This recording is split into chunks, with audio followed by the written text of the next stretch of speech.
Welcome to Ayurved Studies. Today we will discuss about Chapter 1 Ayurved Nirupan पदार्थ विज्ञान paper first. Okay, ये जो paper 1 का ही chapter 1 है आयुर्वेद निरूपण. इसमें NCISM सिलेबस ने जो पॉइंट्स कवर करे हैं वो कौन कौन से हैं? लक्षण ऑफ आयु, कॉम्पोजिशन ऑफ आयु, लक्षण ऑफ आयुर्वेदा, स्वरूप, प्रयोजन ऑफ आयुर्वेद, लक्षण एंड क्लासिफिकेशन ऑफ सिद्धांत and introduction to basic principle of Ayurveda and their significance. ठीक है, तो ये 4 टॉपिक हम इस चैप्टर में डिस्कस करने वाले हैं. ठीक है, इसमें MCQ questions, short answer questions और लॉन्ग आंसर क्वेश्चंस, तीनों टाइप के क्वेश्चंस आपको देखने को मिलेंगे. अगर आप ये नोट्स जो हैं वो डाउनलोड करना चाहते हैं तो हमारे ऐप आयुर्वेदा स्टडीज के थ्रू डाउनलोड कर सकते हैं. तो स्टार्ट करते हैं अपना चैप्टर 1. टॉपिक फर्स्ट, लक्षण ऑफ आयु. आयु की परिभाषा और उसके घटक. क्या बोला है? शरीर इंद्रिय सत्व आत्म संयोगो धारी जीवितम नित्यश्च अनुबंधश्च प्रायर आयुर उच्यते. ये चरक सूत्र के फर्स्ट चैप्टर का 42 श्लोक है. क्या बोला गया है? आयुर्वेद में आयु को जीवन का एक संयोजन माना जाता है जिसमें शरीर, इंद्रिय, मन और आत्मा शामिल होते हैं. इसे 4 मुख्य पर्यायों के रूप में भी समझाया गया है. धारी, जीवितम, नित्य, अनुबंध. ये पर्याय आयु के विभिन्न आयामों को दर्शाते हैं. देखिए क्या बोला गया है कि आयुर्वेद में जो आयु है ना उसको जीवन का एक संयोजन माना गया है. मीन्स आयु ही जीवन है. आयुर्वेद, आयु का वेद. ठीक है, एक आयु है जिसमें जो आयु होती है उसके अंदर हमने क्या क्या चीजें शामिल करी? शरीर, इंद्रिय, मन और आत्मा. ये 4 चीजें हमने शामिल करी और इसके हमें 4 मुख्य क्या बनाने हैं? पर्याय माने हैं. कौन कौन से? धारी, जीवित, नित्य और अनुबंध. जो धारी, जीवित, नित्य, अनुबंध है ये इसके हमने मेनली पर्याय माने. और ये जो पर्याय हैं ये कैसे हैं, क्या चीजों को दर्शाते हैं वो हम आगे देखते हैं. ठीक है, धारी आता है. सबसे पहले क्या आता है? धारी. इसमें बोला गया है यह वह गुण है जो शरीर को टिकाऊ बनाता है. शरीर को जो टिकाऊ बना रहा है वह कौन सा गुण है? हमारा धारी. इसलिए इसे क्या बोला गया है? धारी भी बोला गया है. ठीक है, और उसे सड़ने से बचाता है. और साथ ही साथ किसको सड़ने से बचा रहा है? हमें. मतलब जो हमारी शरीर है इनको क्या करता है? सड़ने से बचाता भी है. इसका मतलब है कि आयु शरीर को स्थायी रखने की क्षमता रखती है. कि जो आयु है ना वो हमारे शरीर को क्या रखती है? स्थायी रखती है. मतलब कि वो उसे बनाए रखेगी, उसे सड़ने नहीं देगी. इस वजह से आयु को धारी भी कहा जाता है. ठीक है, ये एक पर्याय का मीनिंग समझ में आ गया. नेक्स्ट देखते हैं जीवित. आयु को जीवित भी कहा जाता है. क्या बोला जाता है? जीवित. यह वह गुण है जो जीवन शक्ति को बनाए रखता है और जीवन को सक्रिय रूप से चालू चालू रखता है. इसका मतलब है कि आयु प्राणों को संरक्षित करती है और जीवन को जीवित बनाए रखती है. देखिए जो जीवित है वो भी एक आयु का पर्याय होता है. इसका क्या मतलब है? अपनी जीवन शक्ति, जो हम जी रहे हैं ना जीवन, और उसमें जो एनर्जी लग रही है लाइक लाइक कि हमें रहना है, हमें सारे कार्य करने हैं, उसको बनाए रखती है कौन? आयु. तो इसलिए उसका ना एक और पर्याय होता है जीवित. ठीक है, इसका मतलब क्या होता है? आयु प्राणों को संरक्षित रखती है, मतलब सजो के एक तरीके से सेफ रखती है और जीवन को जीवित बनाए रखती है. मतलब कि हमें जीवन तो है, हमारे पास जीवन तो है बट उसे जीना भी तो है. तो वो काम भी आयु का ही होता है. तो दैट इज द जीवित इज अ पर्याय. Next is नित्यक. नित्यक जो है वो भी आयु का पर्याय है. यह दर्शाता है कि जीवन हमेशा परिवर्तनशील होता है. यह गुण शरीर को हर समय गतिशील रखता है. ठीक है, यानी जीवन निरंतर आगे बढ़ता रहता है. देखिए नित्य मीन्स बोला गया है कि परिवर्तनशील. मतलब कि आपको एक फेज से दूसरे फेज में ढलना भी होता है. यह गुण शरीर को हर समय गतिशील रखता है, यानी जीवन निरंतर आगे बढ़ता रहता है और हमारा जो जीवन है क्या है? वो आगे बढ़ता रह रहा है. मतलब उसे बनाए रखना, आगे चलते रहना, वो भी इसी का काम है. नेक्स्ट है अनुबंध. अनुबंध भी क्या है? आयु का एक पर्याय है. यह गुण जीवन के विभिन्न चरणों को एक दूसरे से जोड़े रखता है. मतलब कि हमारे जो अलग अलग चरण आते हैं जीवन में उनको ये क्या कर रहा है? जोड़े रख रहा है. यह पिछले जीवन के अनुभवों और ज्ञानों को आगामी जीवन में ले जाने की क्षमता रखता है. जो आप पीछे अपने जीवन में आप जब अनुभव करते हैं, जो जो ज्ञान आपने लिया है उनको आगे आने वाले दिनों में, आगे आने वाले हमारे जो ईयर्स होते हैं उसमें भी आप यूज करते हो ना अपना ज्ञान सारा. तो वो अनुबंधन क्रिएट कर रहा है. दैट्स वाई आयु का एक और पर्याय अनुबंधन भी है. तो एक और बार देखते हैं. आयु जो है, आयु के पर्याय बता रखे हैं मेनली धारी, जीवितम और नित्य और अनुबंध। तो ये जो है ये पर्याय अपना एक एक मीनिंग कहते हैं कि आयु को एक धारी क्यों कहा गया, आयु को जीवितम क्यों बोला गया है, नित्य क्यों बोला गया है और अनुबंध क्यों बोला गया है। ठीक है, ये चार पर्याय आपको पेपर में एक्सप्लेन करने होते हैं। ठीक है, धारी जो है वो सड़ने गलने से बचा रहा है, अपनी आयु आयु जो होता है वो एक तरीके से सड़ने गलने से बचाता है, शरीर को टिकाऊ रखता है और स्थायी बनाए रखता है। ठीक है, इसलिए इसे धारी कहा। जीवितम क्यों बोला, क्योंकि जीवन शक्ति को बनाए रखता है, हमारी जीवन चलता रहे ये देख मतलब ये भी चलाता है, और प्राणों को संरक्षित रखता है। ठीक है, आयु खत्म तो प्राण ही निकल गया, जीवन जी नहीं पाएंगे फिर आगे, तो जीवित भी बोला गया है। आयु को नित्य क्यों बोला गया है, ये परिवर्तनशील है, जो जो सी चीजें आती है समय के साथ ये बदलाव आगे आते रहते हैं जीवन में, इस वजह से इसे नित्यक भी बोला गया है। अनुबंध क्यों बोला गया है, जो आपने पुराने टाइम में सीखा, पहले जो भी आपने चीजें सीखी उनको आगे फर्दर अपने जीवन में इस्तेमाल भी आप करते हैं, दैट्स वाई से अनुबंध भी बोला गया है। तो ये आयु के जो पर्याय हैं वो हमने यहाँ देख लिए। ये श्लोक इंपॉर्टेंट है, याद करना ही करना है। आगे देखते हैं, ये टॉपिक 1 कंप्लीट हुआ हमारा। नेक्स्ट है टॉपिक 2, लक्षण ऑफ आयुर्वेद, स्वरूप एंड प्रयोजन ऑफ आयुर्वेद। हमने आयुर्वेद के लक्षण देखने हैं, स्वरूप क्या होता है वो देखना है, और प्रयोजन क्या है वो देखना है। तो स्टार्ट करते हैं सबसे पहले आयुर्वेद के लक्षण से। तो बोला क्या गया है, चरक संहिता के अनुसार आयुर्वेद का जो लक्षण है, that is the most important श्लोक। हिताहितम सुखम दुखम आयुस्तस्य हिताहितम मानम च तच यत्र उक्तम आयुर्वेद स उच्यते। ये चरक सूत्र के फर्स्ट चैप्टर का 41 श्लोक है। क्या बोला गया है, आयुर्वेद की परिभाषा के अनुसार जिसमें हितायु, अहितायु, सुखायु और दुखायु के बारे में जानकारी होती है उसे आयुर्वेद कहा जाता है। इसमें जीवन के लिए क्या उपयोगी है और क्या हानिकारक है इसका विवरण होता है। देखो, आयुर्वेद जो है एक तरीके से आयु का वेद है। ठीक है ना, अगर आप इसे ब्रेक करते हैं तो आयु का वेद, जिसमें आयु के बारे में सब चीज डिस्क्रिप्शन है। तो बोला गया है कि आयुर्वेद जो है ना उसमें हित आयु, हमारी बेनिफिशियल लाइफ है। ठीक है, अहित आयु उसके बारे में भी बताया है, सुख आयु जो प्लेजरेबल है हमारी लाइफ के लिए वो, और जो पेनफुल है, पेनफुल लाइफ कैसी होती है उसके बारे में, इन चारों लाइफ के बारे में मेनली बताया गया है। ठीक है, उसे हमने आयुर्वेद कह दिया। इसमें जीवन के लिए क्या उपयोगी है, मतलब कि क्या हमारे लिए बेनिफिशियल है, क्या हमारे लिए हार्मफुल है, इन चीजों का विवरण मिलता है। ठीक है, इस वजह से इसे क्या बोला गया, आयुर्वेद बोला गया। अब देखते हैं हितायु सबसे पहले और अहितायु। हितायु और अहितायु क्या होती है, देखिए हितायु का अर्थ है वह जीवन जो सभी प्राणियों के लिए लाभकारी होता है। ऐसे व्यक्ति जो दूसरों के धन की इच्छा नहीं रखते, सत्य बोलते हैं, शांति को प्रधानता प्रधानता देते हैं, विचार पूर्वक कार्य करते हैं, जो धर्म, अर्थ और काम का पालन सावधानी से करते हैं, और जो अपने क्रोध, लोभ, ईर्ष्या, मद, अभिमान को नियंत्रित करते हैं, उनकी आयु को हितायु माना जाता है। बोला गया है हितायु वह आयु है जब प्राणियों के लिए क्या होती है, लाभकारी होती है। ठीक है, जब आप किसी और के धन की इच्छा स्वयं के लिए नहीं रखते हैं, आप हमेशा सच बोलेंगे, आपको पीस जो है वो सबसे आपने उसे प्रायोरिटाइज कर रखा होता है, आप हर काम सोच समझ के करते हैं, धर्म, अर्थ, काम सबका पालन सावधानी से करते हैं, क्रोध, लोभ, ईर्ष्या, इन सब से आप क्या है, इनको नियंत्रित करके रखा है। ये नहीं है कि क्रोध आ रहा है तो क्रोध कर दिया, लोभ आ रहा है तो लालच की वजह से कुछ काम गलत कर दिया, इन सब पे नियंत्रित बनाए रखना, दैट इज द हित आयु। वही अहित आयु, इसके वहीं दूसरी और क्या बोला है कि अहित आयु जो होती है इसके विपरीत होती है। मतलब कि आपने इच्छा, आप दूसरे के धन की इच्छा रख रहे हैं, झूठ बोल रहे हैं, अहिंसा कर रहे हैं, सॉरी हिंसा कर रहे हैं, और विचार पूर्वक कार्य नहीं कर रहे, बिना सोचे समझे कुछ भी बोल दिया, कुछ भी कार्य कर दिया, ये सारी जो चीजें होती हैं ये अहित आयु में देखने को मिलती हैं। तो हित आयु के जस्ट अपोजिट हमारी अहित आयु के लक्षण है। आपने जो हित आयु में लिखा होगा उसका अपोजिट आप अहित आयु में अगर लॉन्ग करना है तो कर सकते हैं लिखकर। ठीक है, यह जीवन जो होता है ये जो होता है हानिकारक होता है, कौन सा, अहित आयु वाला।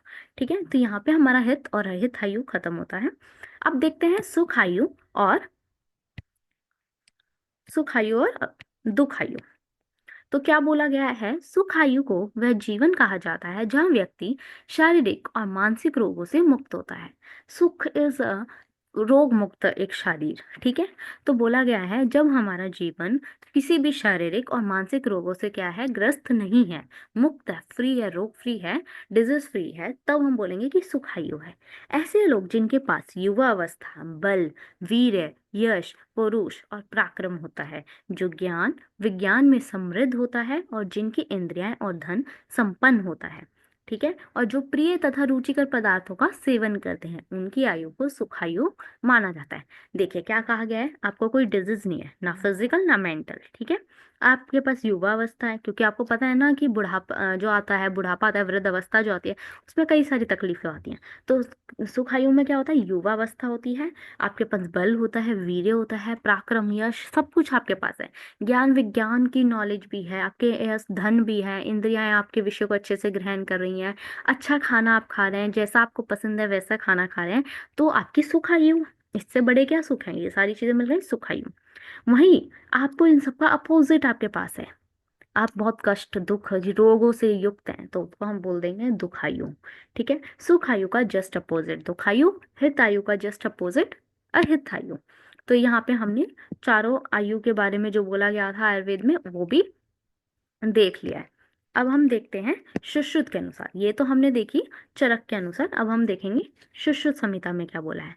आयुर अस्मिन विदते अनेन व आयुर विंदति अत्य आयुर्वेद। सुश्रुत सूत्र का फर्स्ट चैप्टर का 14 श्लोक है। क्या बोला गया है, इसका अर्थ है कि वह विद्या जिसमें जीवन से संबंधित ज्ञान शामिल है। ठीक है, जीवन इज आयु, ठीक है, ज्ञान नॉलेज, वो विद्या जिसमें जीवन से संबंधित ज्ञान शामिल है और जिसके द्वारा दीर्घायु प्राप्ति की जा सकती है, मतलब कि लंबी आयु की प्राप्ति हमें मिल सकती है, उसे आयुर्वेद बोला गया है। इसमें जीवन को बढ़ाने के उपाय और स्वास्थ्य संबंधी ज्ञान शामिल होता है। इसमें जीवन को बढ़ाने के उपाय, मतलब कि कैसे आप अपनी आयु को बढ़ा सकते हैं और कैसे स्वस्थ रह सकते हैं, इस बारे में बताया गया है। वो ग्रंथ कौन सा होता है, आयुर्वेद होता है। तो ये शिष्य संहिता के अनुसार है, आप किसी एक के अनुसार भी कर सकते हैं, दो के अनुसार कर सकते हैं। अब हम देखते हैं अष्टांग हृदय के अनुसार क्या बोला गया है। आयु काम्यम आनेन धर्म अर्थ सुख साधनम आयुर्वेद उपदेशेषु विधे परम आदरः। अष्टांग हृदय का सूत्र स्थान का ये फर्स्ट का थर्ड श्लोक है। यह श्लोक क्या बताता है, यह श्लोक बताता है कि जो व्यक्ति लंबी आयु की कामना करता है, उसे आयुर्वेद के उपदेशों का पूरी श्रद्धा और उच्चतम सम्मान के साथ पालन करना चाहिए। यह आयु उसे धर्म अर्थ और सुख प्राप्त कराने में सहायक होता है।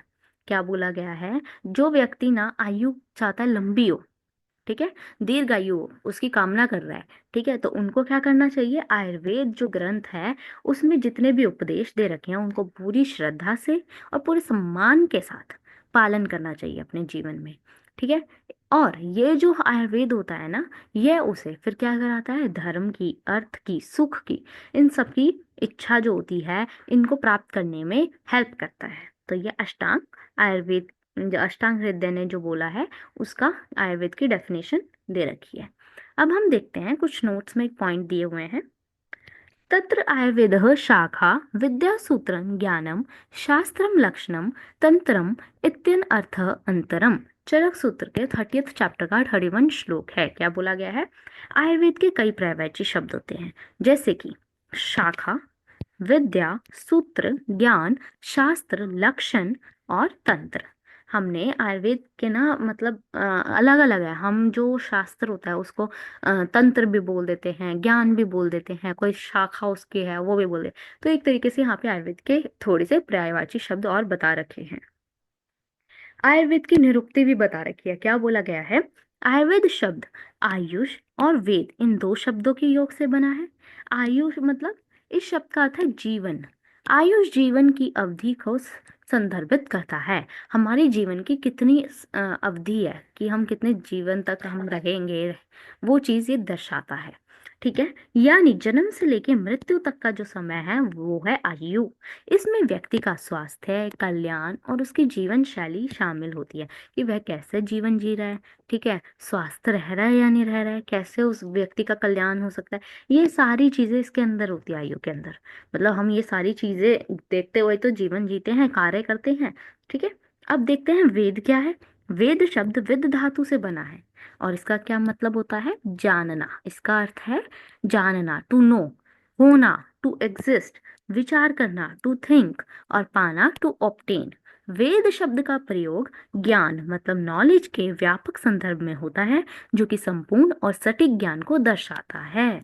क्या बोला गया, जो वेद होता है ना, उसका अर्थ होता है किसी चीज को जानना, आपका एग्जिस्टिंग होना, एग्जिस्ट करना, आप सोचना, आपका कुछ भी चीज को हासिल करना, ये सारे इसके अर्थ होते हैं।